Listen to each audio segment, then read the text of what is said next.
দেখলে মনে হতে পারে গাড়িটি কোনো বিয়ে কিংবা আনুষ্ঠানিক যাত্রার জন্য সাজানো হয়েছে, কিন্তু এই চিত্রটি একেবারেই ভিন্ন। বিশাল এক গর্ত আর সেখানে সাজানো অবস্থায় নামানো হচ্ছে গাড়িটিকে। আসলে এর রহস্যটা কি? উৎস মানুষের ভিড়ের মাঝে কেন গাড়িটিকে গর্তের ভিতর নেওয়া হচ্ছে? তবে এই ঘটনাটি এখন নেট দুনিয়ায় আলোচনার শীর্ষে।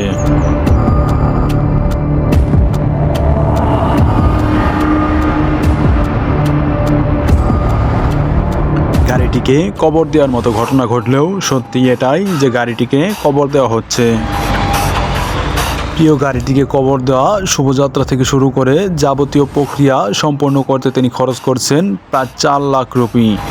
এজন্য একটি সংক্ষিপ্ত অনুষ্ঠানও করা হয়, যেখানে প্রায় 1,500 অতিথিকে আমন্ত্রণ করা হয়।